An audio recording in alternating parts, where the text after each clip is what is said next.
মিয়ানমারের সংখ্যালঘু মুসলিম নৃগোষ্ঠী রোহিঙ্গাদের হত্যা এবং মানবতা বিরোধী বিভিন্ন অপরাধের সঙ্গে সংশ্লিষ্টতার অভিযোগে মিয়ানমারের গণতন্ত্রপন্থী নেত্রী অং সান সুচি, দেশটির সাবেক সেনাপ্রধান ও বর্তমান সামরিক সরকার প্রধান জেনারেল মিন অং হেইং এবং সাবেক এক প্রেসিডেন্টের বিরুদ্ধে গ্রেফতারি পরোয়ানা জারি করেছে আর্জেন্টিনার একটি আদালত। শনিবার সেই মামলার উপর শুনানি শেষে এ রায় দেন আদালত। রোহিঙ্গাদের দমনে ২০১৭ সালে যে ভয়াবহ অভিযান পরিচালনা করেছিল একটি মিয়ানমারের সামরিক বাহিনী, তাকে গণহত্যা হিসেবে উল্লেখ করে আর্জেন্টিনার আদালতে মামলা করেছিল একটি আন্তর্জাতিক রোহিঙ্গা অ্যাডভোকেসি সংস্থা।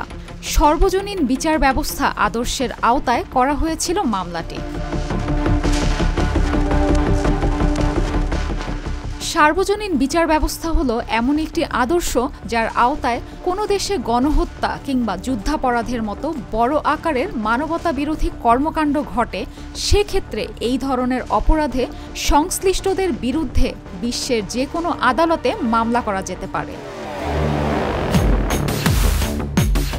যে তিনজনের বিরুদ্ধে পরোয়ানা জারি করেছেন আদালত, তারা হলেন বর্তমানের জান্তা প্রধান জেনারেল মিন অং হেইং এবং দেশটির সাবেক প্রেসিডেন্ট হিতিং কিয়াও, মিয়ানমারের সাবেক স্টেট কাউন্সিল এবং শান্তিতে নোবেলজয়ী গণতন্ত্রপন্থী নেত্রী অং সান সুচি, যিনি ২০১৬ থেকে ২০২১ সালে সামরিক অভ্যুত্থানের আগ পর্যন্ত মিয়ানমারের সরকার প্রধান ছিলেন।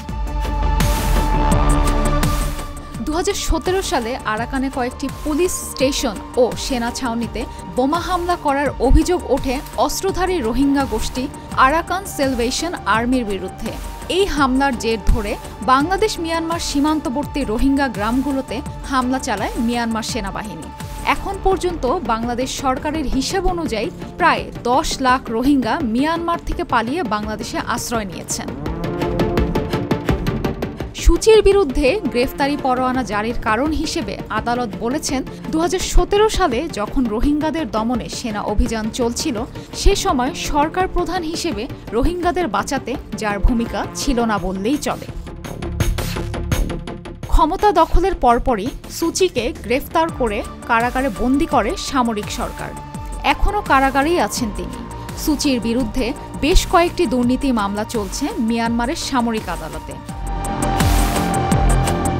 মেরিন আমিন, জিটিভি নিউজ।